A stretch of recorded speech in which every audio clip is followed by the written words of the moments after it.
محمد وعلى محمد بلند الصلوات.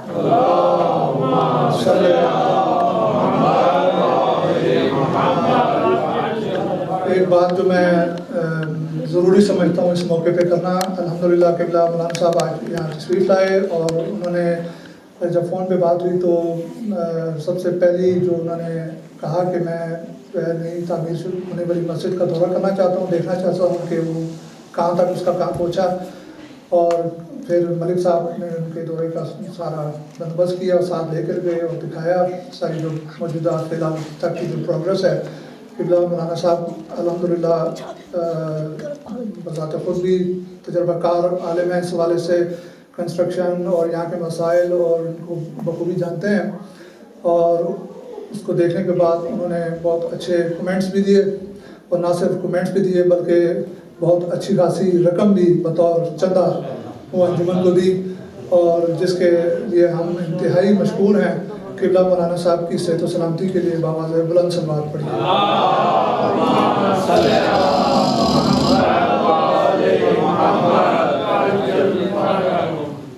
رحم اللہ من قرأ الفاتحہ.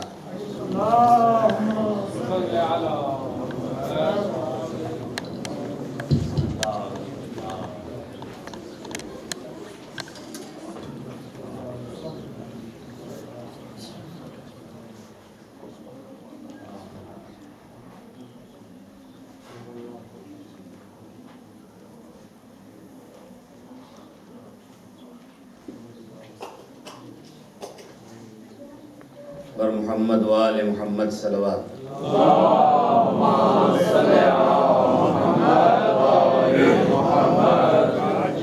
اعوذ باللہ السمیع العلیم من الشیطان اللعین الرجیم. بسم اللہ الرحمن الرحیم. الحمد للہ الذی هو اقرب الینا من حبل الورید ذو العرش المجید فعال لما يريد المبدع والمعيد وعلى كل شيء شهيد وحفظنا من شر كل قريب وبعيد وغائب وعتيد الذي هدانا لهذا وما كنا لنهتدي لولا أن هدانا الله لقد جاءت رسل ربنا بالحق والصلاة والسلام على أفضل البريد النبي المسدد والمصطفى الأمجد بالقاسم محمد. اللهم صل على محمد وعلى آله ذوي المجد الحميد لا سيما على بقية الله المنتظر. اللهم صل على محمد وآل محمد وعجل فرجهم یا سیدنا و مولانا. انا توجہنا واستشفعنا وتوسلنا بك الى اللہ وقدمناك بین یدی حاجاتنا یا وجیہا عند اللہ اشفع لنا عند اللہ. رب اشرح لي صدري ويسر لي امري واحلل عقدة من لساني يفقهوا قولي واللعن الدائم على أعدائهم أجمعين من الآن إلى قيام يوم الدين. أما بعد فقد قال الله تبارك وتعالى في كتابه المجيد فرقان الحميد. أعوذ بالله من الشيطان الرجيم. بسم الله الرحمن الرحيم. والسابقون السابقون أولئك المقربون في جنات النعيم. صلوات بر محمد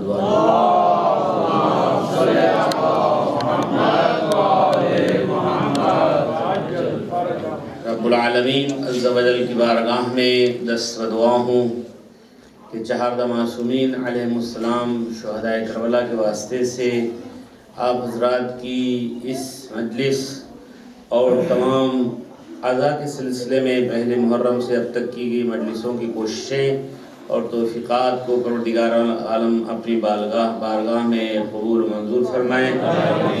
اللہ کی بارگاہ میں دعا گو ہوں کہ ہمیشہ اسی طرح سید الشہداء کی مجالس برپا کرنے میں تمام مومنین و مومنات جو اپنے وقت سے دام درم سخن قدمیں مدد کر رہے ہیں، تشریف لا رہے ہیں، سب کی توفیقات میں اضافہ ہو۔ آج کی مجلس کے جو لوگ بانی ہیں، جنہوں نے اسپانسر کیا ہے، جو لوگ تبرکات کے سلسلے میں شریک ہوئے ہیں، ان کے مرحومین کے لیے خاص طور سے یہ جو نام دیا گیا ہے برائے ایصال ثواب سید عاصر حسین، عادل حسین شاہ صاحب، ملک الطاف حسین صاحب، غلام مہدی صاحب اور ان کے لواحقین میں جو اس دنیا سے مرحوم ہو چکے ہیں، ان سب کے لیے پروردگار عالم ان کی مغفرت فرمائے، ان کے درجات کو بلند کرے۔ مومنین و مومنات جو حاضر ہیں، ان کے بھی والدین اگر اس دنیا سے جا چکے ہیں، جو مرحومین ہیں، ان کی مغفرت فرمائے، اور جو والدین زندہ ہیں ان کو صحت و سلامتی عطا ہو۔ حاضرین اور جو بھی مومنین و مومنات ہیں، ان کے اگر کوئی بیمار ہوں، اللہ ان کو شفا عطا فرمائے، اور مومنین کو رزق میں برکت رحمت فرمائے۔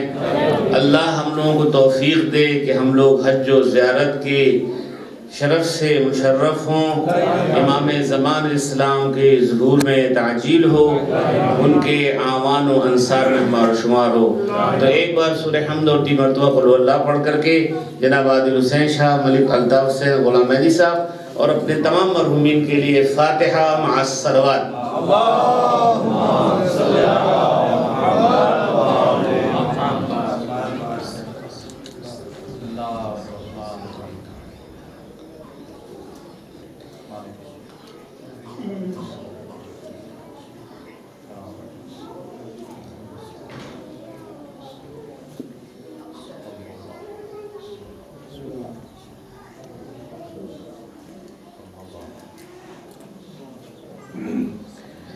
صلوات بر محمد و آل محمد۔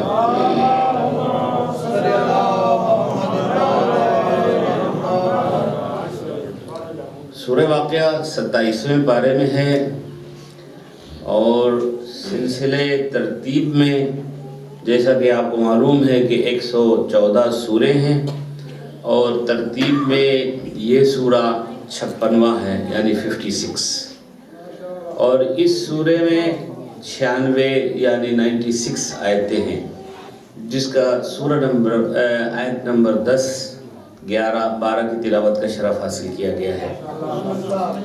سورہ واقعہ اس کی بڑی فضیلت ہے، خاص طور سے جناب ابو حمزہ شمالی۔ یہ کون ہیں؟ پہلے صرف اشارے کے طور سے کہ حضرت امام زین العابدین علیہ السلام کے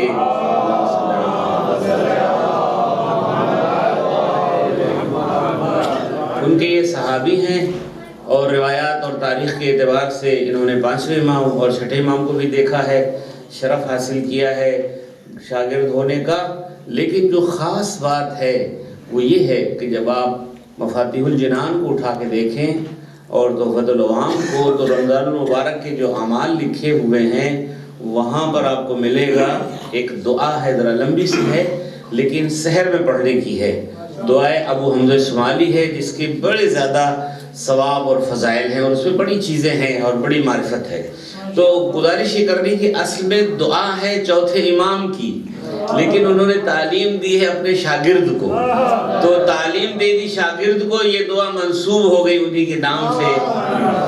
جیسا کہ دعائے کمیل ہے، کہ یہ دعائے خضر ہے، یہ مولا علی کی تعلیم کی ہوئی دعا ہے، لیکن انہوں نے اپنے جلیل القدر صحابی جناب کمیل ابن زیاد نخعی کو تعلیم دے دی، تو یہ دعا ان کے نام سے منسوب ہو گئی۔ اصل میں یہ در اہل بیت کا کرم ہے، وہ کریم ہے جب کسی کو چیز دے دیتے ہیں چاہے اپنی ہی ہو لیکن اس کے نام سے منسوب ہو جاتی ہے۔ تو مقصد یہ کہنے کا کہ یہ جناب ابو حمزہ شمالی کی تعریف میں نے صرف گزارش کی، پہلے ان کو آپ سمجھ لیے۔ تو ان سے کسی نے رزق کے بارے میں جب بات کی، مشہور ہے، صرف تھوڑی سی اشارے کے طور سے تاکہ مومنین بھی اس سے فائدہ اٹھائیں۔ تو ان کی بیٹیاں تھیں، تو کسی نے کہا بھئی یہ آپ پریشان ہوں گے اور اس کے سلسلے میں آئیے ہم آپ کو نوکری دے دیں گے، یہ دے دیں گے، وہ تفصیل ہے۔ تو اس پر جناب ابو حمزہ شمالی نے کہا کہ ہم نے اپنے ساری بیٹیوں کو سورہ واقعہ یاد دلا دیا ہے، وہ کبھی رزق کے بارے میں پریشان ہوں گی ہی نہیں۔ تو ہم نے اپنی بیٹیوں کو سورہ واقعہ یاد دلا دیا ہے، اب وہ رزق کے لیے پریشان ہی نہیں ہوں گے۔ تو ہمارے مومنین کو بھی چاہیے کہ نماز عشاء کے بعد سورہ واقعہ پڑھتے رہے، گارنٹی ہے کہ رزق کے بارے میں پریشان ہی نہیں ہوں گے۔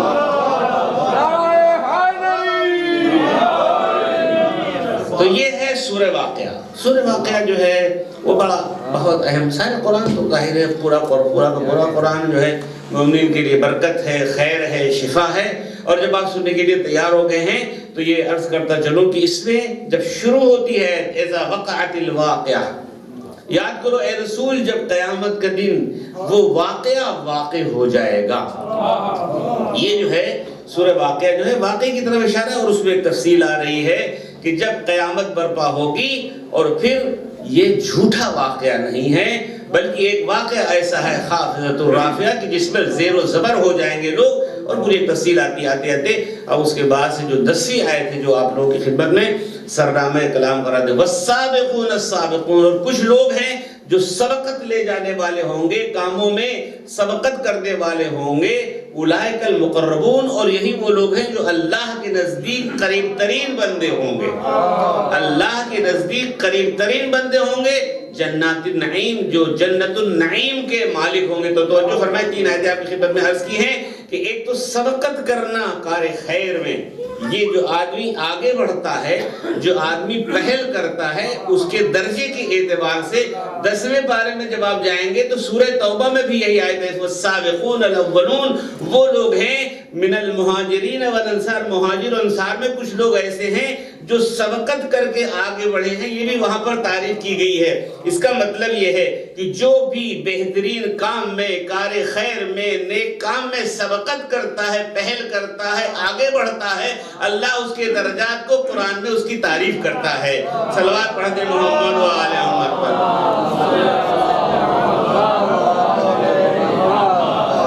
تو تفسیر کے اعتبار سے اگر آپ جائیے گا تو اہل بیت کی تفسیر ہے.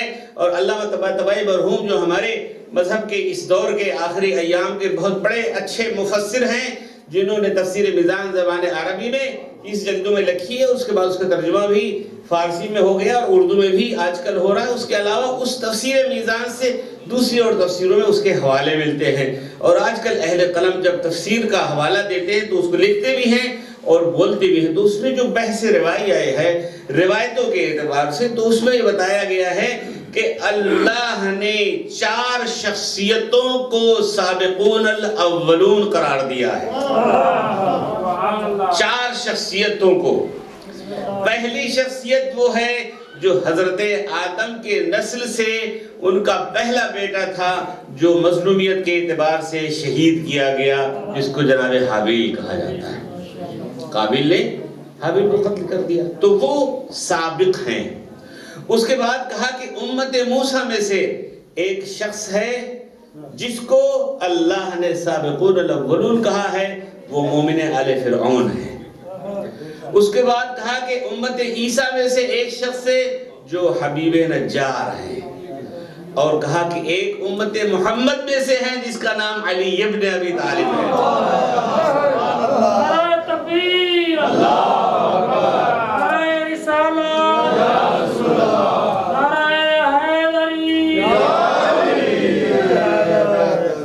دوسری روایت. ابھی میں روایتوں کو صرف پڑھ رہا ہوں تاکہ آپ فضائل کی طرف بات میں آئیے. کہ دوسری روایت یہ ہے مولا علی سے پوچھا گیا کہ سابقون الاولون، جو سب سے پہلے سبقت لے جانے والا لوگ کون ہیں؟ تو آپ نے فرمایا کہ میں ہوں اور ہمارے اہل بیت ہیں. پھر اس کے بعد دوسری روایت اس ضمن میں ملتی کہ مولا نے فرمایا، امام رضا علیہ السلام سے روایت ملتی ہے کہ سابقون الاولون اولئک المقربون فی جنات النعیم، ہم ہیں اور ہمارے شیعہ ہیں. اور کیا آپ نے یعنی سابقون الاولون اس لیے کہ فعل خیرات میں، نیک کاموں میں، بہترین کاموں میں، بر و تقوی کے کاموں میں آگے بڑھنے والوں میں کون ہیں؟ ائمہ اطہار ہیں اور ان کے پیچھے چلنے والے شیعہ علی ابن ابی طالب ہیں. سب کے لیے صلوات پڑھیے محمد و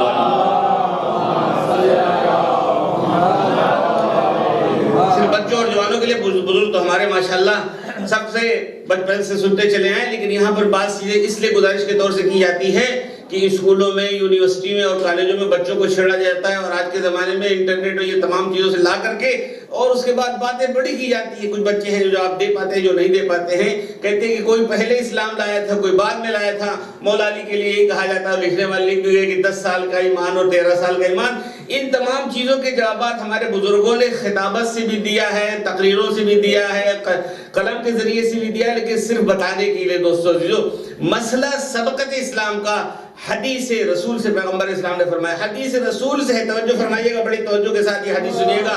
فرمایا کہ صلت الملائکہ علیہ 7 سنوات, توجہ ہے آپ کی, صلت الملائکہ علیہ وعلی علی 7 سنوات.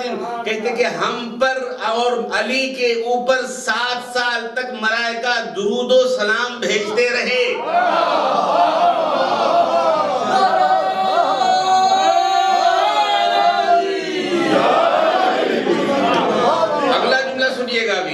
کہ رسول اسلام فرماتے ہیں کہ مجھ پر اور علی پر 7 سال تک ملائکہ درود و سلام بھیجتے رہے. کیوں؟ اس لیے کہ سب سے پہلے میں نے اور علی نے نماز پڑھی ہے, اس وجہ سے درود و سلام ہوتا رہا.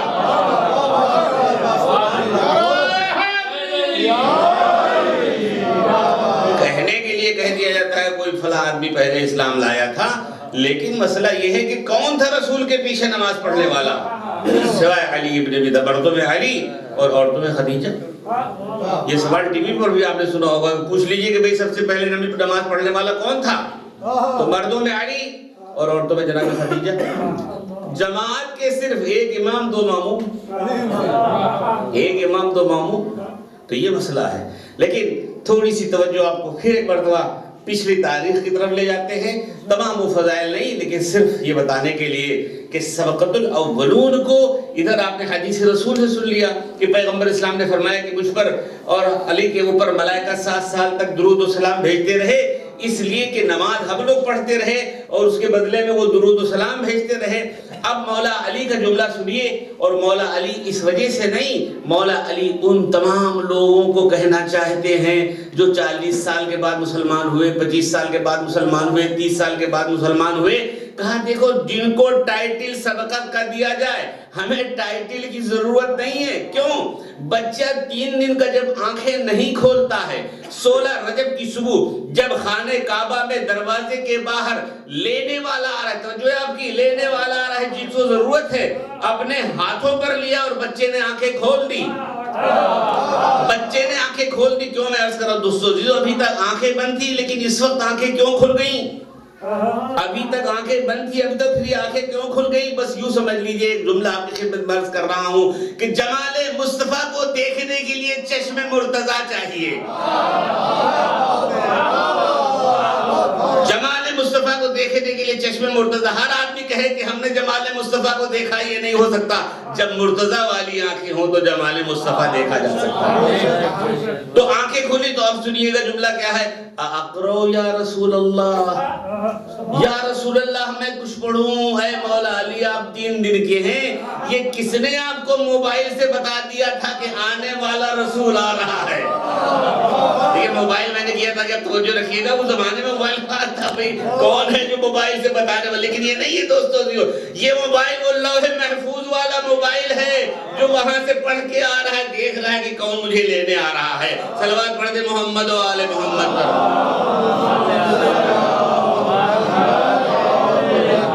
ابھی بات واضح نہیں ہوئی ہے.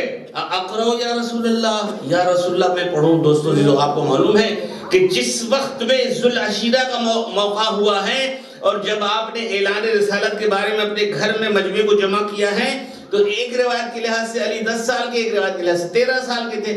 جو بھی بہرحال 10 سال کی تو آپ مانگی. اسی پر تو مولانا موجود ہے, اور دوسروں نے شک کیا اور دوسرے کا بھئی یہ بچپن کا عقیدہ اور ایمان یہ قابل درست نہیں ہے, لیکن بہرحال جو بڑے لوگ ہیں وہ مان لیں. یہ بات اپنی جگہ پر چھوڑ دیجئے. بات جو میں کہنا چاہ رہا ہوں اس پر توجہ رکھیے گا. بات یہ ہے کہ جب علی 10 سال کے ہوئے تو نبی نبوت کا اعلان کر رہے ہیں, گھر والوں کو, خاندان والے کو, بنی مطلب کو بلا رہے ہیں, کہہ رہے ہیں کہ ہم تمہارے لیے ایک اچھی چیز لے کر کے آئے ہیں. تو اب یہ 3 دن والا بچہ جو کہہ رہا ہے اقرو یا رسول اللہ, یا رسول اللہ میں کچھ پڑھوں؟ اے علی یہ کس نے آپ کو بتا دیا کہ یہ رسول اللہ ہے؟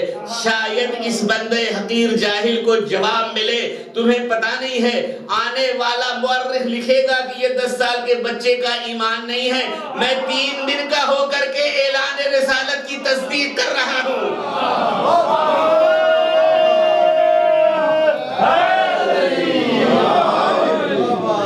مسئلہ سبقت لسانی کی یا سبقت ایمان کی یہ بات ہے کہ جو لوگ بعد میں ایمان لائیں گے وہ تو لایا کریں، ان کو ٹائٹل دیا جائے۔ ہم 3 دن کے ہو کر کے جس کی اعلان رسالت کی بات نہیں ہوئی ہے، قرآن نازل نہیں ہوا، وہ قرآن جو کبھی نازل ہوگا مکے میں، مدینے میں، صحرا میں، دریا میں، دشت میں، جبل میں، وہ علی آج پڑھ کے سنا رہا ہے۔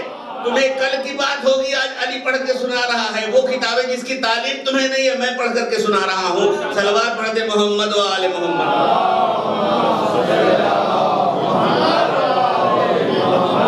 میں یہاں پر صرف اشارے کے طور سے میں اپنی دلیل کی بات کے طور پر، مجھے کوئی 13 رجب کی محفل نہیں پڑھنی، صرف میں اشارے کے لیے کہ سبقت کی بات ہے۔ والسابقون السابقون، جو سبقت کر لے جانے والے، آگے بڑھ جانے والے ہیں۔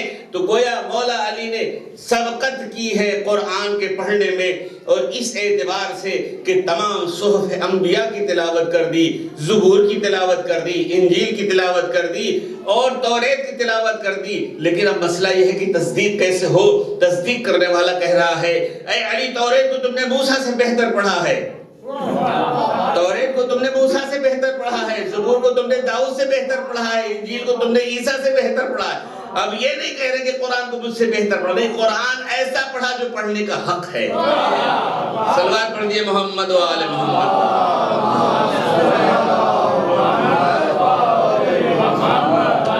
تو دوستو یہ ہے مولا علی کی حدیث۔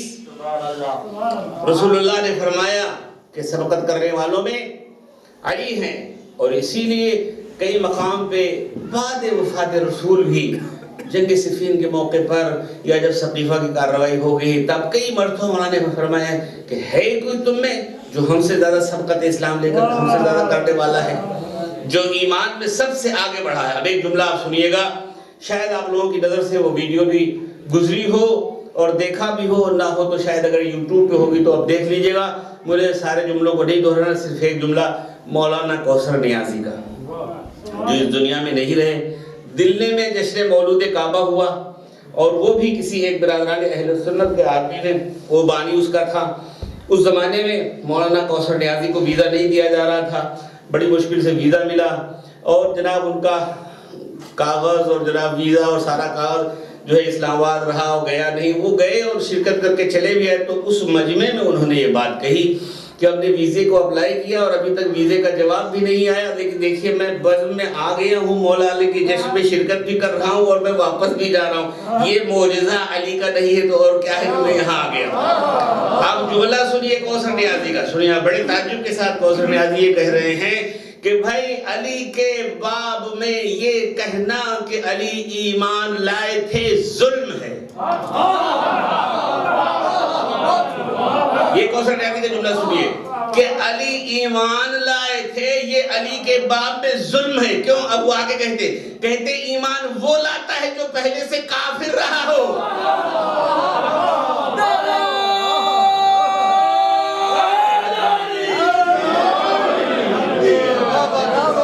اور کیا آپ نے دیکھیے کوثر نیازی کا جملہ ہے جو میں آپ کو کوٹ کر رہا ہوں کہ علی کے باب میں یہ کہنا ظلم ہے کہ علی ایمان لائے۔ علی ایمان نہیں لائے، علی اظہار ایمان کیا ہے، ایمان کا اظہار کیا ہے۔ ایمان وہ لاتا ہے جو پہلے سے کافر رہا ہو۔ علی کب سے کافر تھے؟ علی کب کافر تھے؟ جہاں پر سلسلہ سند اس طرح قرآن موجود ہے وَتَقَلُّبَكَ فِي السَّاجِدِينَ، اے رسول ہم تمہارے نور کو سجدہ گزار پیشانیوں میں منتقل ہوتے دیکھ رہے ہیں۔ تو یہ نور آدم سے چلا، نورانی سجدوں میں سے ہوتا ہوا، نورانی پیشانیوں میں سے ہوتا ہوا، پاک رحموں میں سے منتقل ہوتا ہوا، جب نور 2 حصوں میں منتقل ہو گیا، ایک عبداللہ کی طرف ایک ابو طالب کی طرف، یہ وہ نور ہے۔ صلوات پڑھ دے محمد و آل محمد۔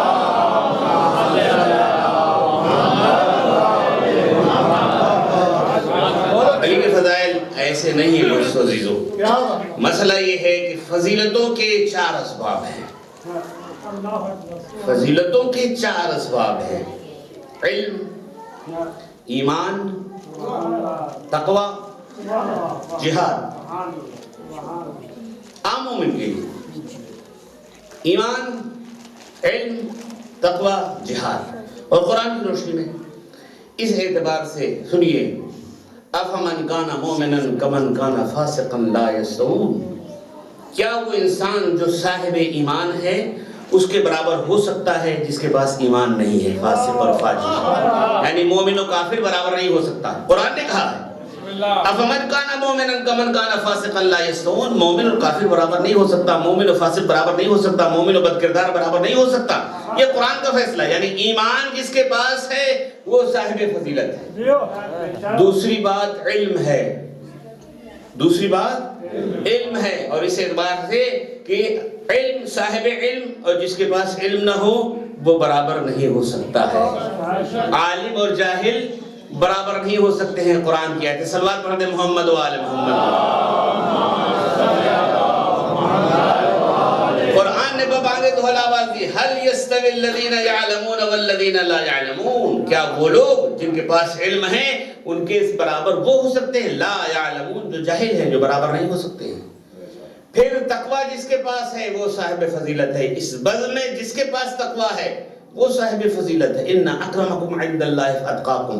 جو صاحب تقوی ہے اس کے پاس فضیلت ہے. اس کے بعد جہاد ہے. فضل اللہ المجاہدین علی القائدین اجرا عظیما. اللہ فضیلت دیتا ہے جہاد کرنے والوں کو ان لوگوں کے مقابلے میں جو گھروں میں بیٹھے رہتے ہیں. جو جہاد کرتے ہیں ان کو اللہ نے فضیلت. اب جہاد کی بڑی قسمیں ہیں. جہاد وہ نہیں ہے جو آج کل داعش کر رہا ہے، اس سے جہاد وہ نہیں ہے جو اپنے ہاتھ سے ذبح کر دیا جائے مسلمان کو. جہاد یہ نہیں ہے کہ توپ اور ٹینک سے مسلمان کو مار دے.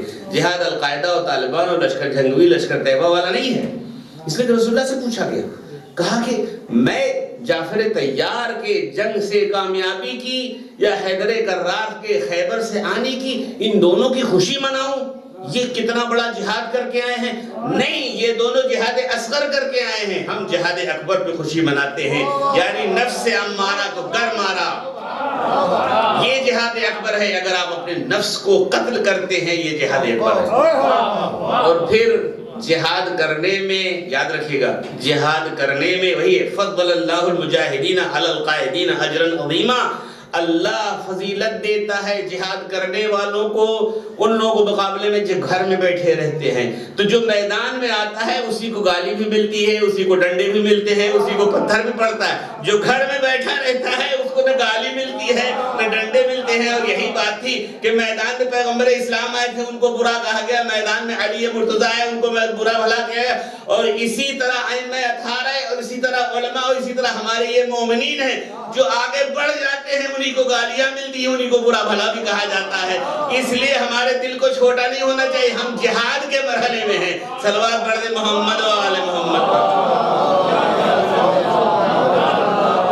تو کسی مومن کو دل تنگ نہیں ہونا چاہیے کہ ہمیں بڑی گالی دی گئی، ہمیں برا بھلا کہا گیا. نہیں، آپ دوستوں اس پر شکر خدا ادا کریں. شکر خدا ادا کریں اس لیے کہ رسول اللہ کو برا کہا گیا، ان کو جادوگر کہا گیا، ان کو کاہن کہا گیا، بچوں نے ڈھیلے مارے، برا کہا گیا. بہرحال جو میں بات آپ سے کہنا چاہ رہا تھا کہ مومن کے لیے 4 فضیلت: ایمان، علم، تقوی، جہاد. 4 چیزیں ہیں نا. تو جب عام مومن کی فضیلت کی یہ سبب ہے کہ 4 چیزیں فضیلتوں کے اسباب ہیں، تو جو مومن سے درجہ بڑھتا ہوا اگر امیر المومنین بننا چاہ رہا ہے تو اس کے لیے یہ 4 فضیلتیں ہوں یا نہ ہوں. یعنی عام مومن کے لیے 4 فضیلتیں: ایمان، علم، تقوی اور جہاد. تو ہمیں بھی دیکھنا ہوگا کہ قیادت کے لیے، لیڈرشپ کے لیے، رہبری کے لیے اگر یہ 4 صفتیں نہیں ہیں تو وہ قیادت کے لیے نہیں ہے، وہ رہبری کے لیے نہیں ہے، وہ امامت کے لیے نہیں ہے، وہ ولایت کے لیے نہیں ہے، وہ نبوت کے لیے نہیں ہے. ایمان کے مرحلے میں ہو اس طرح کہ سند رسول اللہ سے ملے، برز الایمان کلو، یہ کل ایمان کل کفر کے مقابلے میں جا رہا ہے. علم کے معاملے میں انا مدینۃ العلم وعلی بابھا ہو، تقوی کے معاملے میں امام المتقین ہو، اور جہاد کے معاملے میں لا سیف الا ذو الفقار۔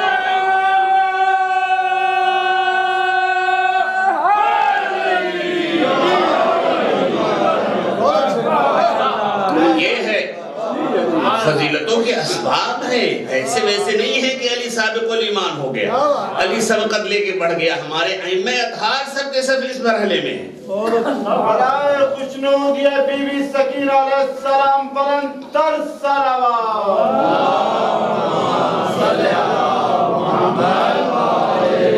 ایک اور صفات پڑھ دیں محمد و آل محمد۔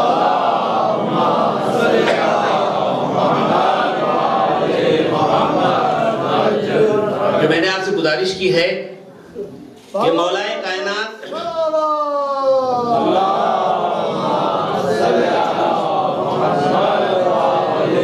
عام مومن کی فضیلت کے لیے 4 سبب: علم، ایمان، تقوی اور جہاد۔ مولا علی کے لیے ہم نے قرآن کی آیتیں آپ کی خدمت میں پیش کر دی۔ مسئلہ یہ ہے کہ دنیا یہ نہ کہے کہ صرف علی ہی ایسے تھے، تو جو ہے آپ کی دنیا یہ نہ کہے کہ صرف علی ہی ایسے تھے، نہیں، مسئلہ کلنا محمد کا ہے۔ غور کیجئے گا، مسئلہ کلنا محمد کا ہے۔ کیسے؟ توجہ کیجئے گا، اہل بیت کی تعداد کتنی ہے؟ 14 ہے نا؟ بالکل سب مانتے، ظاہر ہے ہمارا ایمان، ہم تو مر جائیں گے اگر ہم اس کے علاوہ مانیں گے۔ 14 ہے نا؟ تو اہل بیت کی 14 فرد میں اللہ نے 4 محمد بنائے ہیں اور 4 علی۔ آپ بڑی توجہ کے ساتھ سنیے گا، 4 محمد 4 علی۔ ہم نے ایک مومن کے لیے فضیلت کتنی بتائی ہے؟ 4 ہے نا؟ علم، ایمان، تقوی، جہاد۔ اہل بیت میں کتنے محمد کتنے علی؟ 4 محمد 4 علی، 2 حسن، دوسرے امام 11، ٹھیک ہے نا؟ 4 محمد 4 علی، 2 حسن، کتنے ہو گئے؟ 10۔ ایک امام حسین، کتنے ہو گئے؟ 11۔ جناب معصومہ 12، جعفر موسیٰ 14 ہو گئے نا؟ ٹھیک ہے نا؟ بالکل آپ لوگ متوجہ، اب توجہ رکھیے گا، 4 فضیلتیں ہیں: ایمان، علم، تقوی، جہاد۔ تو اللہ نے اہل بیت میں جو 4 محمد بنائے ان میں بھی یہ 4 صفتیں پائی جا رہی ہیں۔ پہلا محمد جس نے کوہ صفا اور مروہ کے درمیان میں کوہ ابو قبیس میں ایمان کے بارے میں آواز دی، قولوا لا الہ الا اللہ تفلحوا، ایمان کا وہ بانی تھا محمد مصطفیٰ۔ صلوات پڑھ دیں محمد و آل محمد۔ تو پہلا محمد بانی ایمان، لا الہ الا اللہ، ٹھیک ہے نا؟ ساتھ ہیں آپ لوگ؟ دوسرا محمد 5واں امام، باقر العلوم، وہ علم کی نشانی ہے۔ توجہ، اب ہم نے آپ سے کہا تھا یہ کلنا محمد کی مسئلہ ہے، شانی توجہ ہے آپ کی۔ اور یہ 4 محمد 4 علی، اب ان میں 4 میں فضیلتیں آپ کو پائی جائیں گی۔ پہلا ایمان والا، دوسرا 5واں جو 5واں امام ہے آپ کا وہ علم والا، اور تیسرے تقوی کی بات ہے محمد تقی 9واں امام آپ کا، ٹھیک ہے نا؟ اور اس آخری جو ہمارا ہے وہ جہاد کے مرحلے میں ایسا ہے کہ دنیا اس کے نام سے دہل رہی ہے۔ سماعت پڑھ دیں محمد و آل محمد پر۔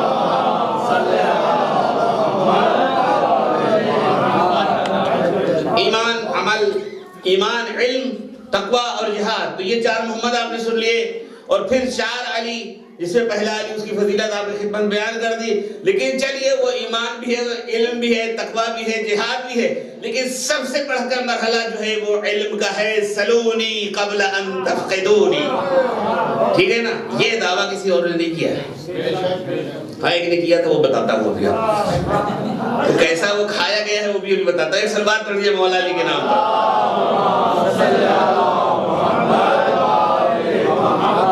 تو علم کے لحاظ سے مولا علی، اور پھر چوتھے علی، چوتھے امام، ایسا جہاد کہ باپ کے بعد سے آنسوؤں سے جو جہاد کرے اسے زین العابدین کہا جاتا ہے۔ یہ جہاد آپ غور کیجئے گا، تجزیہ کیجئے، اس کو ایسے نہ سوچئے، فضیلت بھی ہے اور بکا بھی ہے کہ جس نے 35 سال گریا کر کے ان آنسوؤں سے مناجات کا ایک سمندر دیا ہے۔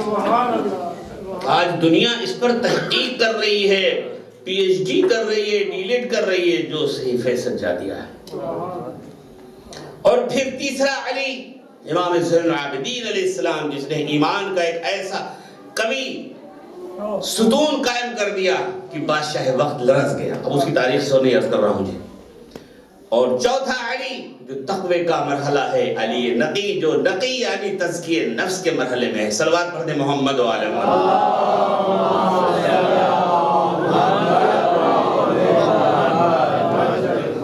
تو جو میں آپ سے گزارش کر رہا تھا کہ فضیلتوں کے اسباب 4 ہیں: علم، ایمان، تقوی اور جہاد.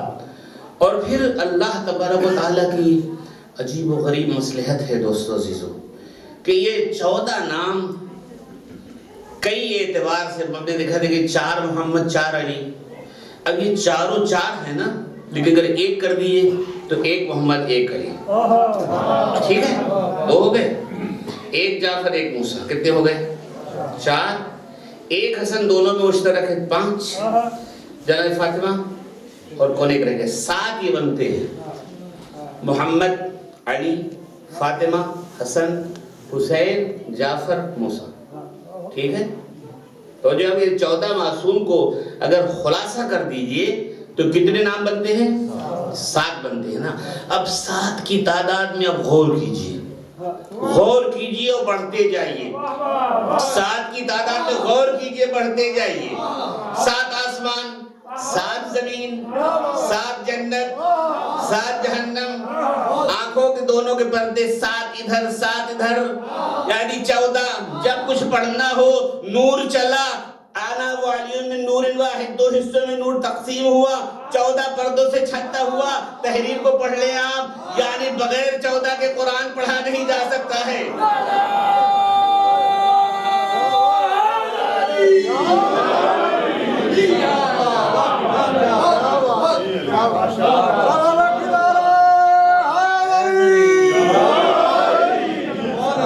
یہ بتائیے ہمارے پاس ٹائم کتنا ہے؟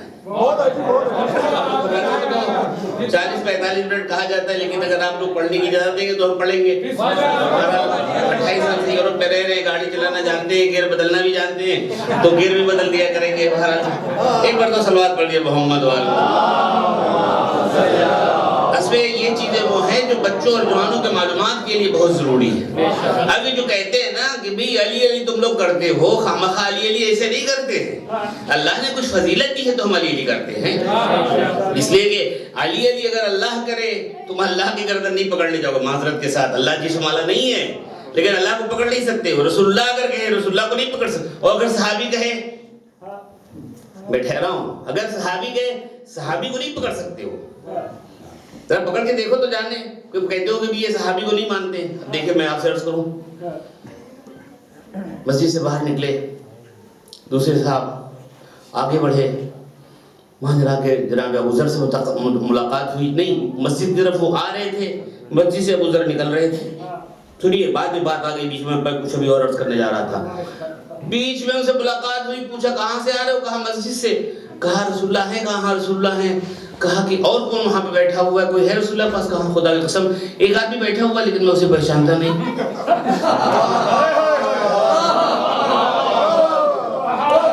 دیکھیں جناب ابو ذر غفاری ہیں، سلمان فارسی ایمان کے 10 درجے پر ہیں، ابو ذر 9 پہ ہیں. اور ابو ذر کے لیے رسول اللہ نے کیا کہا ہے؟ خدا کی قسم دیکھیے ایک حدیث ہے، آسمان نے کسی کا سایہ نہیں کیا، زمین نے اس کو اٹھایا نہیں جو ابو ذر جیسا سچا ہو. ٹھیک ہے نا؟ ٹھیک ہے. جناب ابو ذر کی فضیلت میں رسول اللہ نے فرمایا کہ آسمان نے سایہ نہیں کیا، زمین نے اس کو اٹھایا نہیں کہ ابو ذر جیسا سچا ہو. ابو ذر مسجد سے نکل رہے ہیں، ادھر سے ملاقات ہو رہی ہے، جن کو ہمیشہ دل میں حسد و کینہ موجود ہے کی وجہ سے. پوچھا کون ہے؟ کہا رسول اللہ بیٹھے ہیں، کوئی ان سے سرگوشی کر رہا ہے، خدا کی قسم میں پہچانتا نہیں. ارے جناب مسجد میں آئے، جیسا کہ جلالی تھے ہمیشہ سے، غصہ تھا، آئے رسول اللہ کے پاس. دیکھا کہ او رسول اللہ بیٹھے ہوئے ہیں اور ایک آدمی بیٹھا ہوا. ابھی ایک آدمی میں کہہ رہا ہوں ان کی زبان میں. کس کی زبان میں؟ ابو ذر کی زبان میں. آئے اور کہا یا رسول اللہ غضب ہو گیا. کہا کیا؟ کہا آج آپ کی حدیث کا تو مسئلہ ہی ختم ہو گیا. کہا کیا ہوا؟ کہا ابو ذر سے جھوٹا میں نے دنیا میں کسی آدمی کو دیکھا ہی نہیں. کہا کیا ہوا؟ کہا آپ نے کہا ہے کہ آسمان نے سایہ نہیں کیا اور زمین نے اٹھایا نہیں کیا ابو ذر جیسا سچو. کیسے آپ حدیث فرما دیا کرتے ہیں ایسے ویسے آدمی کی دنیا سب سے بڑا جھوٹا آدمی ہے. اب ہوا کیا؟ کہا کہ میں نے پوچھا کہ رسول اللہ مسجد میں؟ کہا ہاں رسول اللہ مسجد۔ کہا کون بیٹھا ہے؟ کہا ایک آدمی بیٹھا ہے، خدا کی قسم میں پہچان نہیں۔ تو کہا ٹھیک کہا ہے ابو ذر نے، توجہ رکھیے گا، کہا ٹھیک کہا ہے ابو ذر نے، ابو ذر جھوٹا نہیں ہے، میں نے جو حدیث کہی وہ بھی صحیح ہے، جو ابو ذر نے کہا وہ بھی صحیح۔ کیوں؟ اس لیے کہ یہ جو بیٹھا ہے اس کو میرے علاوہ اور خدا کے علاوہ کسی نے پہچانا نہیں ہے۔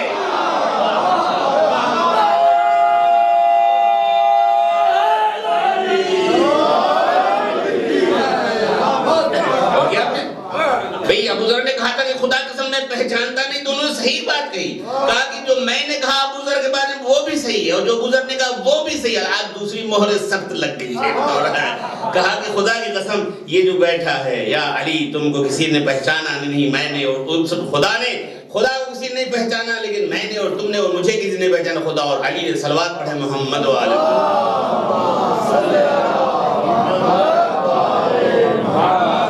وہ سلونی والی بات میں نے کہہ دی تھی تو اب بھی سن لیجیے، اس کے بعد میں آتا ہوں ساتھ کی طرف۔ امام صادق علیہ السلام کی ایک شاگردہ صحابیہ جس کا نام حسنیہ ہے، سنا ہوگا، حسنیہ کے مناظرے بڑے مشہور ہیں۔ ایک زمانے میں ایک انسان کھڑا ہوا اور اس نے بھی سلونی کا دعویٰ کیا، ممبر پہ آیا، اس نے دعویٰ کیا، کیا علی دعویٰ کیا کرتے تھے، مجھ سے پوچھ لو جو کچھ پوچھنا ہو پوچھ لو۔ وہ کہیں سے وہ بیچاری اس بزم میں آ گئی تو کہا کہ تم نے آج بڑا دعویٰ کیا ہے ممبر پہ۔ کہا کیا؟ کہا علی والا دعویٰ اور تم نے کر دیا۔ کہا کیا بات ہے؟ وہ علی اس وقت تھے، انہوں نے کہا ہم بھی دعویٰ کریں جو کچھ پوچھنا۔ کہا کہ اچھا یہ بتاؤ کہ جب حضرت سلیمان جا رہے تھے اور ایک چونٹی نے اپنے قوم سے کہا کہ بھئی جلدی جلدی اپنے بلوں میں گھس جاؤ، اس لیے کہ جب بادشاہ کسی زمین سے گزرتے ہیں تو رونتے ہوئے جاتے ہیں، یہ سلیمان کا لشکر ہے، کہیں تمہیں دبا کے رون کے کہیں ختم نہ کر دے۔ تو یہ بتاؤ کہ اس چونٹی نے جس نے اپنے قوم کو آواز دی تھی وہ چونٹی نر تھی یا مادہ؟ یہ حسنیہ ہے جو عشق آل محمد میں ڈوبی ہوئی ہے، جو علی اور اہل بیت کے راستے والی ہے۔ تم نے آج سلونی کا دعویٰ کیا ہے، بتاؤ وہ چونٹی کون سی تھی، نر یا مادہ؟ آئے پریشان، چونٹی کو نر یا مادہ، لیکن خیر بہرحال تھوڑا سا پڑھا لکھا آدمی تھا تو اس نے کہہ دیا کہ وہ مادہ۔ تو حسنیہ نے پوچھا کہ مادہ کیسے؟ کہا کہ قرآن میں آیا ہوا ہے نملتن، تیگول نمل اور تیگول نملتن، یہ تائے تانیث ہوتی ہے معاویہ، تائے تانیث ہوتی ہے جو مؤنث پر دلالت کرتی۔ کہا اچھا اگر ہر جگہ گولتے آئے تو اس کا مطلب یہ ہے کہ وہ مؤنث ہوگا، تو معاویہ کے آخر میں بھی گولتے آئی ہوئی ہے۔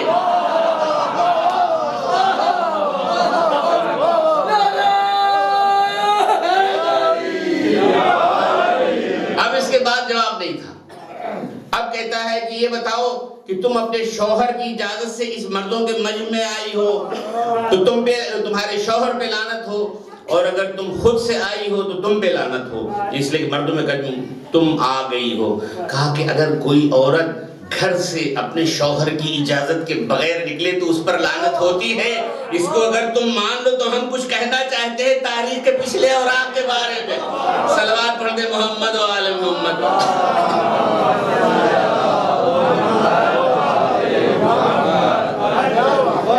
یہ دعویٰ آسان ہے، یہ دعویٰ آسان ہے لیکن عمل کرنا بہت مشکل کام ہے۔ سلونی کا دعویٰ وہی کر سکتا ہے جو اپنے کہے ینحجر عن السیل، یہاں سے علم کے چشمے پھوٹتے ہیں، علم کے چشمے پھوٹتے ہیں۔ یہ بات تو علی کے علاوہ کون کہہ سکتا ہے؟ اچھا میں نے آپ سے گزارش کی تو بس ایک جملہ اور دیکھیں، ساتھ کے بارے میں بہت تفصیل ہے لیکن ایک بات تو میں نے آپ سے کہا کہ اللہ کی کوئی مصلحت تھی کہ 14 ناموں کو اس نے 7 میں سمیٹ کے رکھ دیا۔ اب اگر آپ نے بڑی توجہ کے ساتھ یہ جملہ سن لینا ہے، اگر آپ سنیں گے تو انشاءاللہ فائدہ بھی اٹھائیں گے اور جواب بھی ہے۔ 7 جو ہے سورہ حمد کی آیتیں 7 ہیں، بسم اللہ سے لے کر کے بسم اللہ کو بھی 1 رکھیے اور والضالین تک جو 6 آیتیں ملا کر کے 7 ہیں۔ کتنی ہیں؟ 7 ہے نا۔ اچھا کوئی بھی نمازی دنیا کا سنی شیعہ وہابی بریلوی دیوبندی جتنے بھی حتیٰ کہ قادیانی جتنے بھی جو بھی نماز پڑھتا ہے واجب نمازوں میں اس کو 2 رکعت میں ہر حال میں پڑھنا ہے، ٹھیک ہے نا؟ پہلی رکعت میں سورہ حمد پڑھنا ہے اور دوسری رکعت میں بھی پڑھنا ہے، ٹھیک ہے؟ بڑی توجہ سے سنیے گا، مستحب نمازوں میں چاہے آپ قل اللہ انا اعطیناک نہ پڑھیں لیکن ہم کے بغیر مستحب نماز بھی نہیں ہو سکتی، نماز آیات بھی سورہ حمد ضروری ہے، نماز جنازہ میں نہیں، اس لیے کہ نماز جنازہ نماز نہیں ہے دعا ہے، وہ ایک تفصیل ہے، وہ حدیث کی جملے ہیں، اس پر بیان نہیں کرنا ہے۔ مقصد یہ کہنا ہے کہ جتنی بھی واجب نمازیں ہیں، جتنی بھی مستحب نمازیں ہیں، ان سب میں حمد کو پڑھنا ضروری ہے۔ یہاں تک سمجھ گیا آپ؟ بالکل سمجھ گئے ہیں۔ اب غور کیجئے گا، تو 2 رکعت اگر نماز ہے تو پہلی دوسری رکعت میں حمد، 7 پہلی میں 7 دوسری میں، کتنی آیتیں ہو گئیں؟ یعنی 14 آیتوں کو اگر نہ پڑھے مومن مسلمان تو اس کی نماز ہوگی یا نہیں ہوگی؟ نہیں ہوگی نا۔ اب یہی پہ توجہ رکھیے گا، ظہر اصل میں بھی پہلی دوسری میں یہ پڑھنا ہے، اس کا مطلب 5 وقت میں 14 کا نام لینا ضروری ہے، ٹھیک ہے؟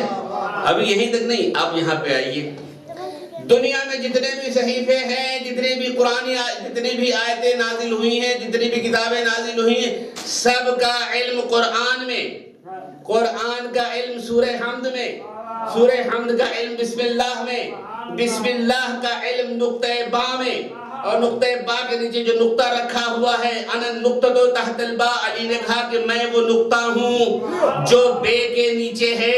اس کا مطلب یہ ہے کہ اللہ نے ہر انسان پر واجب کیا ہے کہ سورہ حمد اس کو پڑھنا ضروری ہے، اور تمام علوم کو اکٹھا کرتے ہوئے یوں سمجھیے کہ قرآن نقطے میں ہے، نقطے کو پھیلاؤ تو قرآن بن جائے۔ اس کا مطلب یہ ہے کہ علی نے کہا ہے کہ میں نقطہ ہوں جو بے کے نیچے رکھا گیا۔ اب تو علی کی فضیلت کو سمجھو، مسلمان چاہے جتنا علی کا انکار کر جائے مگر نماز صحیح نہیں ہو سکتی جب تک بے سے بسم اللہ شروع نہ کرے گا۔ صلوات پڑھیے محمد وآلہ محمد۔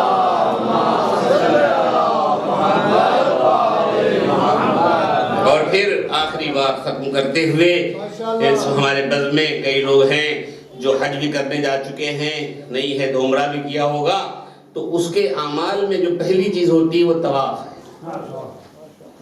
تو طواف جو آدمی کرتا ہے اس کی تعداد کتنی ہے؟ 7 ہے۔ صفا اور مروہ کے درمیان چکر جو لگتا ہے وہ کتنی ہے؟ 7 ہے۔ دیکھیے مطلب 7 کے فضائل آپ دیکھیے، 7 جو ہے چہاردہ معصومین کے نام کو 7 میں خلاصہ کیا گیا، اللہ اکبر، اس کی کیا مصلحت ہے وہ جانے۔ لیکن ایک چیز یورپ میں رہتے ہوئے صرف آپ کو اشارہ کر دوں کہ جو لوگ طواف کرتے ہیں وہ خانہ کعبہ بیچ میں ہے اور اینٹی کلاک وائز اس کو طواف کرنا ہوتا ہے۔ آپ گئے اور آپ نے کہا ہم فرنکفورٹ یورپ سے آئے ہیں، ہم گھڑی لگائے ہوئے ہیں سوئٹزرلینڈ کی، ہم کلاک وائز جو ہے ہم طواف کرنا چاہتے ہیں، سعودی کے پولیس آپ کو پکڑ لیں گے اور ڈنڈے لگائیں گے، بھئی ہمارے نظم کو برباد نہ کرو، تمہیں اینٹی کلاک وائز ہی تمہیں طواف کرنا ہوگا۔ تھوڑی توجہ رکھیے جوان، خاص طور سے اینٹی کلاک وائز ہمیں طواف کرنا ہے۔ یہ کیوں ہے اس اینٹی کلاک وائز طواف کرنا؟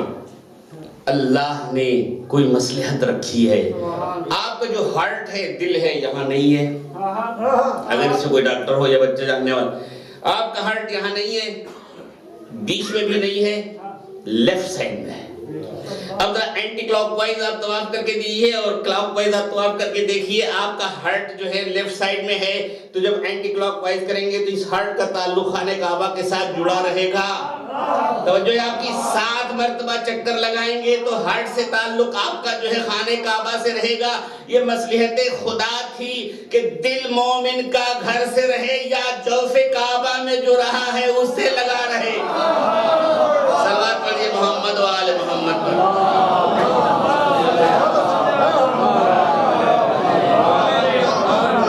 اگر یہ بسم اللہ کے بیک نقطے کی وضاحت اور کر دیجیے، گرچہ اس میں بہت سی چیزیں میں چھوڑتا ہوا اور مذہب کی طرف آنا ہے مجھے۔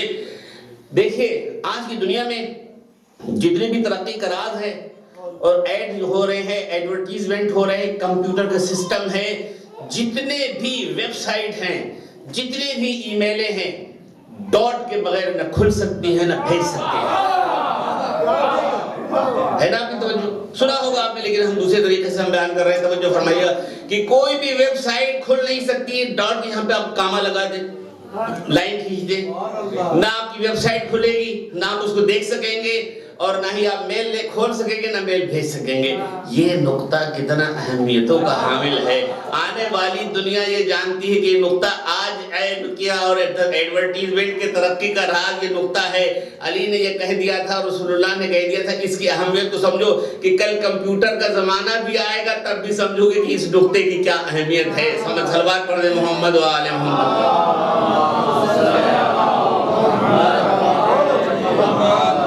دوستو عزیزو، جو میں نے سابقون الاولون کی بات آپ حضرات کی خدمت میں گزارش کی ہے، یہ بڑی اہمیتوں کی حامل ہے کہ جو مومنین ہیں سبقت کرتے ہیں نیک کاموں میں. تعاونوا علی البر والتقوی، دیکھو نیکی کے کام میں ایک دوسرے کی مدد کرو. ولا تعاونوا علی الاثم والعدوان، دیکھو گناہ اور ظلم میں کسی کی مدد نہ کرو. دیکھیے ہم محرم میں مجلسیں کرتے ہیں اور آج کل بھی کرتے ہیں، اور انشاءاللہ 8 ربیع الاول تک بلکہ پوری سال مجلسیں ہوتی ہیں. لیکن کتنے ہم حسینی ہیں، ذرا غریبان کو جھانک کر کے دیکھنا چاہیے. کتنے ہم حسینی ہیں، واقعی میں حسین اسلام کو مانتے ہیں، یقیناً مانتے ہیں. میں کسی کی نیت پر نہ شک و شبہ کرتا ہوں اور نہ کرنے کی مجھے اجازت ہے، لیکن اس منبر پہ آتے ہوئے کچھ ذمہ داری ہے. اگر وہ ذمہ داری آپ کی خدمت میں نہ بیان کی جائے تو کل ہماری گردن پکڑی جائے گی. توجہ رکھیے گا. اس لیے آپ لوگ سفیر ہیں اسلام کے.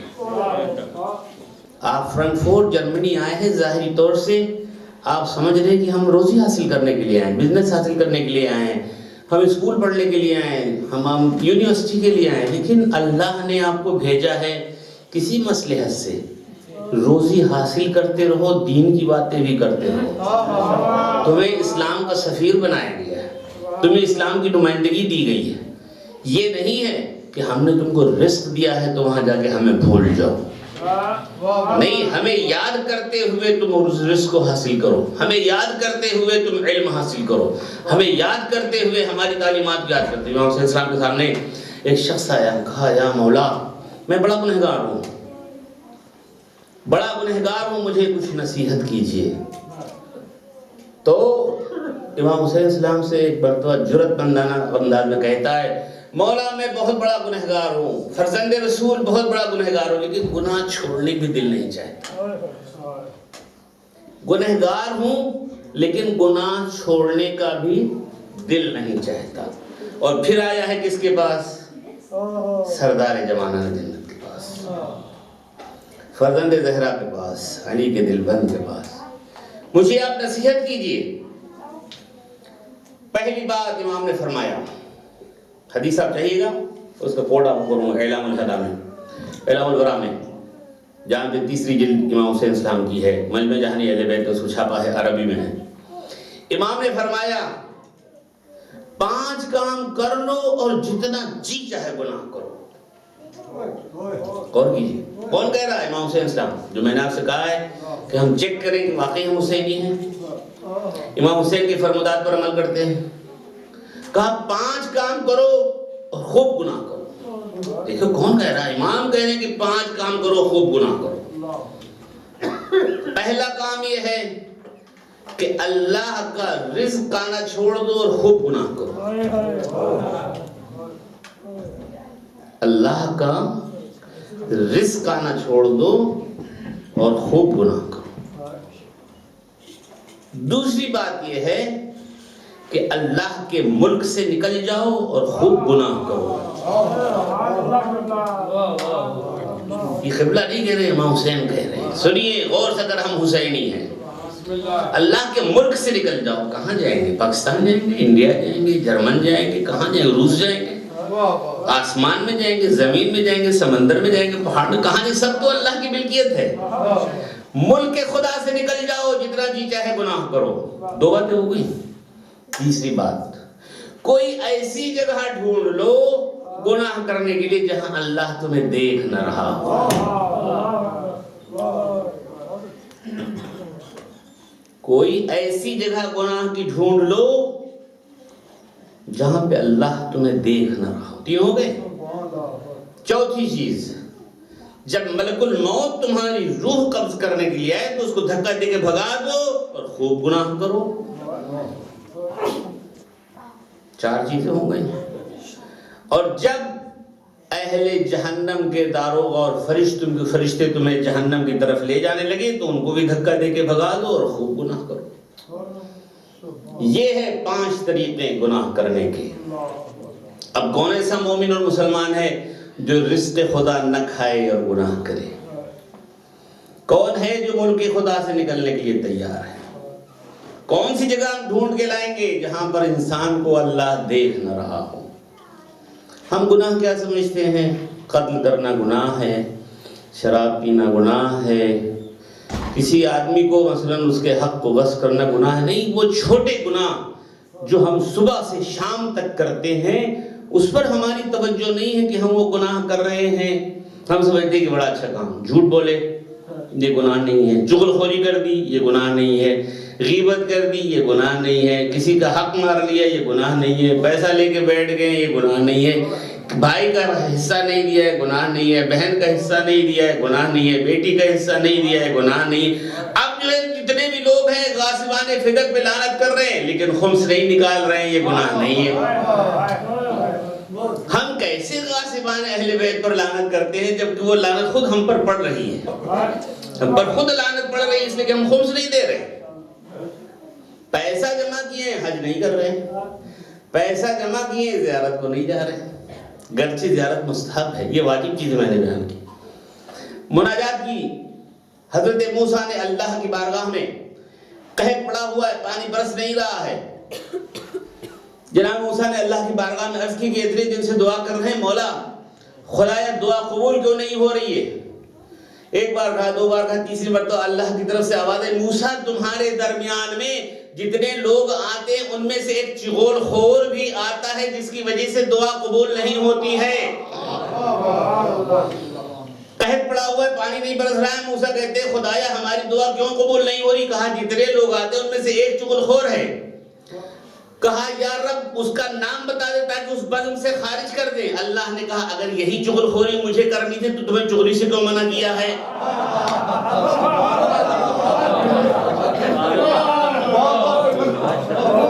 اور آپ کی چغل خوری کے بارے میں ادھر سے سنا ادھر پہنچائے. ابھی آدمی گھر پہ نہیں پہنچا، موبائل سے کہہ دیا، موبائل سے SMS کر کے بھیجی، چغل خوری ہے.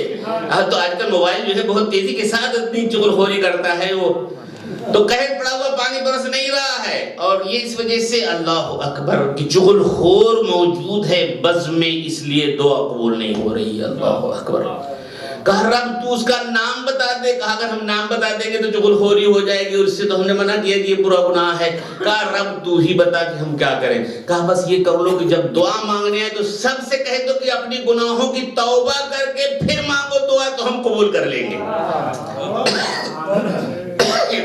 لغات پڑھتی ہے.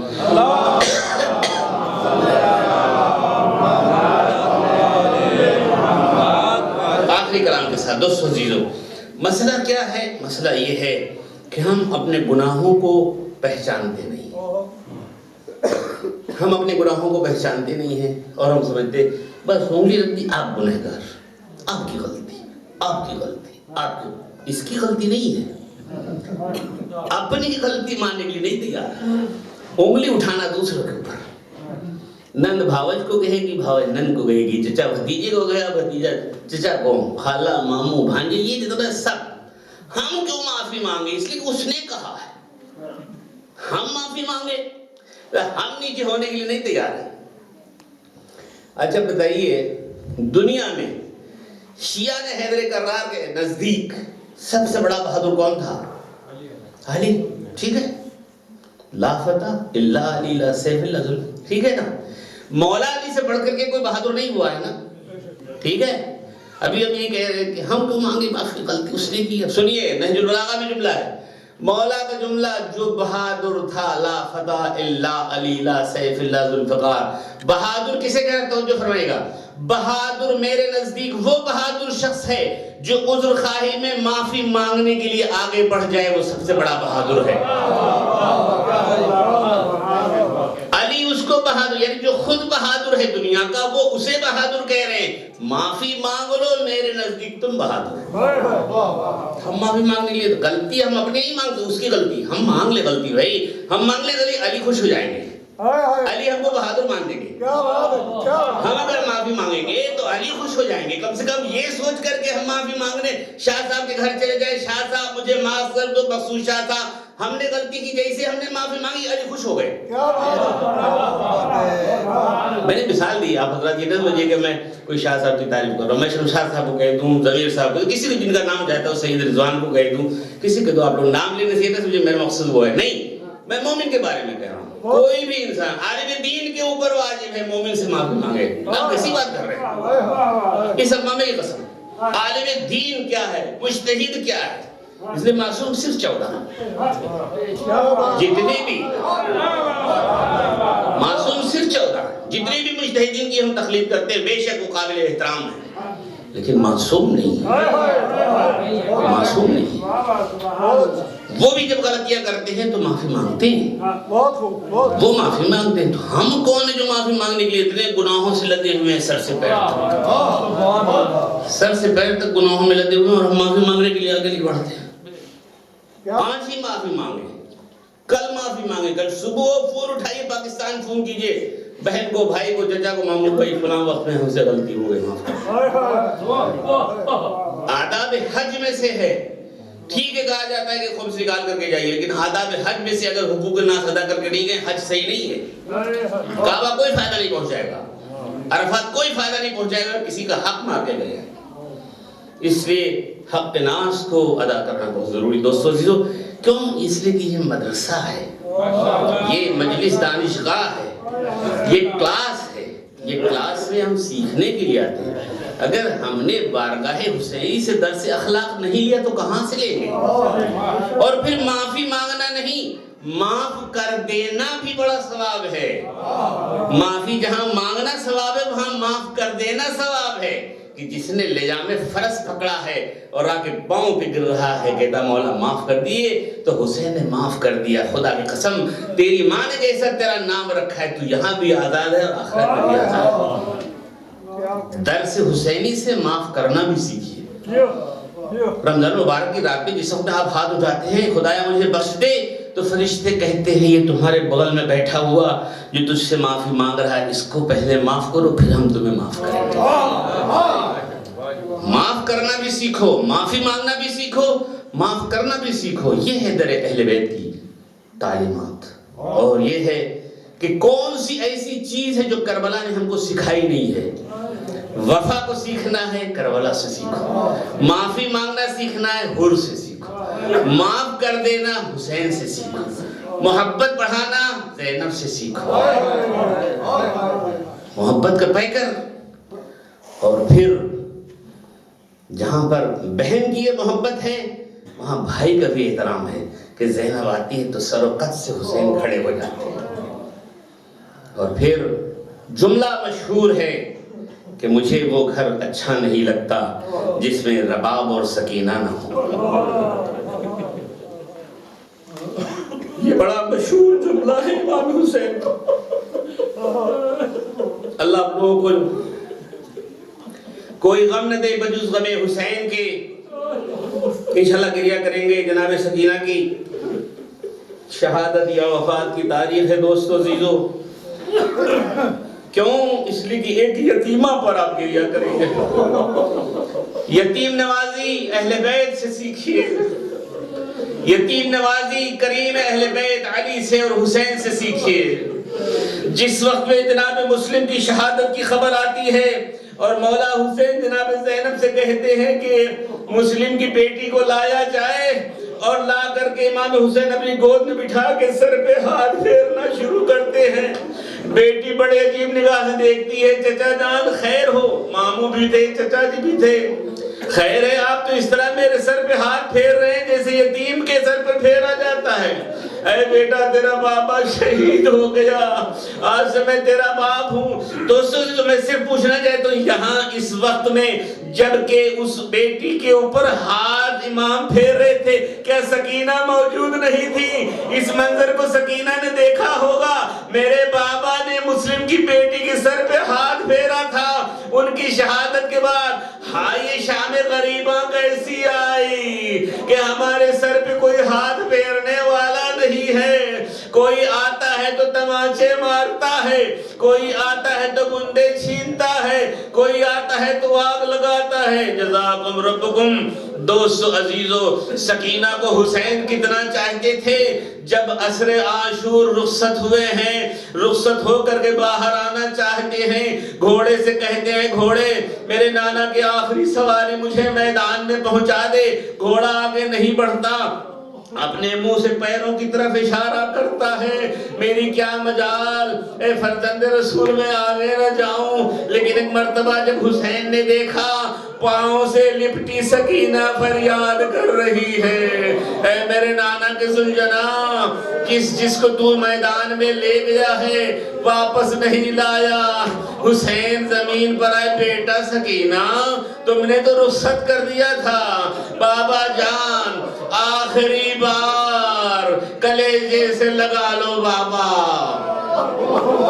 ایک مرتبہ حسین رے کے گرم پر لیٹ گئے، سکینہ کو سینے سے لگائی۔ یہ منظر صرف 2-3 منظر آپ کی خدمت میں عرض کرنا چاہتا ہوں تاکہ آپ اندازہ کریں کہ حسین کتنا چاہتے تھے اپنی بیٹی کو۔ شام غریبہ کا ہنگام ہے، ابھی آپ نے سنا کہ خیموں میں آگ لگی ہوئی ہے، بچے ادھر سے ادھر بھاگ رہے ہیں۔ ایک مرتبہ ایک بچی کسی شیخ کو دیکھ کے دیا، شیخ مجھے نجف کا راستہ بتا دے۔ پوچھا کیوں نجف کا راستہ پوچھ رہی ہے؟ کہا میں نے سنا ہے کہ جب میں اپنے دادا کو آواز دوں گی تو مشکل کشائے دو جہاں۔ میرے نانا مدد، میرے دادا مدد کرنے کے لیے آئیں گے۔ یہ وہ منزل ہے کہ شام غریبہ میں عصر کے وقت ڈھونڈتی ڈھونڈتی بابا کی لاش پر پہنچتی ہیں۔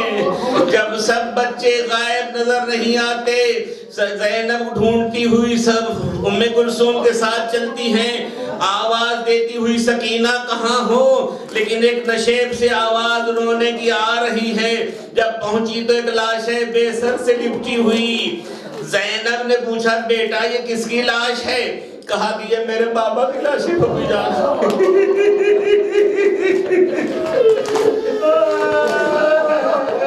پھوپھی جان یہ میرے بابا کی لاش ہے۔ سکینہ کیسے پہچانا؟ کہا کہ یہ نہ یا تو یہاں پہ سر ہے نہ ہی لباس ہے۔ کہا جب میں آواز دیتی آ رہی تھی تو اس کٹی گردن سے آ رہی تھی، الیہ الیہ سکینہ، اے سکینہ میں یہاں پڑا ہوا ہوں۔ جزاکم ربکم۔ دوستو عزیزو، 11 محرم کو قافلہ رواں ہوا۔ روایتوں میں ملتا ہے کہ ایک مرتبہ وہ نوکے نیزہ جو ایک دشمن لیے ہوئے تھے امام حسین اسلام کا سر تھا، آگے چلتے چلتے رک جاتا ہے، ٹھہر جاتا ہے، آگے نہیں بڑھتا۔ شمر تازیانہ لے کر کے امام سجاد کو مارنا چاہتا ہے، اتنے تازیانے لگ چکے ہیں۔ ایک مرتبہ امام سجاد زنجیریں سنبھالتے ہوئے اس نوکے نیزے کے پاس آتے جہاں پہ سر حسین ہے۔ بابا جان کب تک سجدے سے یہ ساجدین یہ تازیانہ کھائے گا؟ بتائیے آپ کا سر آگے کیوں نہیں بڑھ رہا؟ کہا زین العابدین میرے سینے پہ لیٹنے والی سکینہ راستے میں گر گئی ہے۔ زین العابدین سکینہ کو تلاش کرو۔ ایک مرتبہ مولا زین العابدین ڈھونڈتے ڈھونڈتے آگے بڑھتے ہیں، آگے بڑھے دیکھا نقاب پوش معظمہ سکینہ کو بٹھائے دل داسا دے رہی ہے۔ مولا نے کہا بڑا احسان کیا تم نے معظمہ، نقاب پلٹی، اے سید الساجدین پہچانا نہیں تیری دادی فاطمہ زہرا۔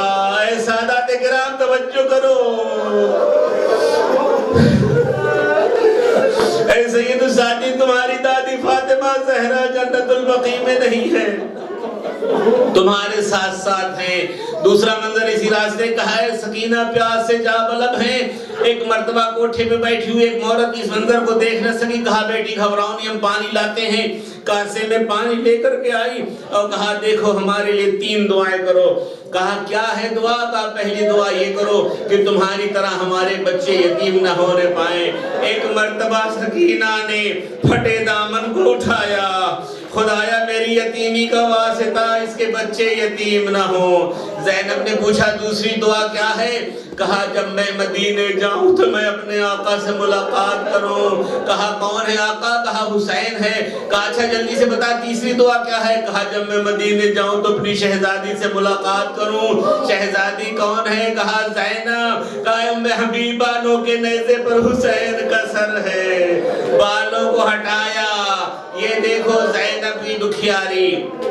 بس آخری جملے، بس زیادہ زحمت نہیں دینی دوستو عزیزو، جب زندان میں پہنچے ہیں یہ لوگ تو عجیب و غریب مرحلہ ہے۔ کبھی سکینہ باپ کو یاد کرتی ہیں تو مرتبہ خبر یزید کو دی جاتی ہے کہ زندان میں رہنے والی بیٹی اپنے باپ کو یاد کر رہی ہے، سر حسین کو بھیجا گیا۔ ایک مرتبہ بیٹی اپنے باپ کے سر سے لپٹ کے فریاد کر رہی ہے، زمانے کے بعد بابا کا سر ملا ہے، پر بابا جان کتنے مظالم آپ کے بعد ہوئے، فریاد کر رہی، کرتے کرتے ایک مرتبہ خاموش ہو جاتی ہیں۔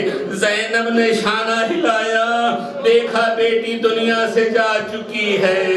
ہائے سکینہ کے غسل و کفن کا اہتمام زندان میں ہوا، پشت زندان پر زین العابدین نے دفن کرنا چاہا، لیکن ہمت نہیں پڑ رہی کہ بابا کو کیا جواب دیں گے۔ سکینہ ہمارے ساتھ تھی، ایک مرتبہ تو ہاتھ نکلے، سید الساجدین میری بیٹی کو مجھے دے دو۔ زین العابدین نے دفن کر دیا۔ آخری جملہ دوستو عزیزو سادات کرام کہ ایک مرتبہ جب زندان سے جانے کی اجازت ملی تو بیویاں قبر سکینہ پہ آ کے کہتی تھیں، اے سکینہ طائر جب جاتے تھے تو تم کہتی تھی کہ ہم کب جائیں گے وطن، آؤ چلو ہم اب مدینے جا رہے ہیں۔ کیسے زندان میں قبر سکینہ چھوٹی۔ یا حسین یا حسین یا حسین یا حسین۔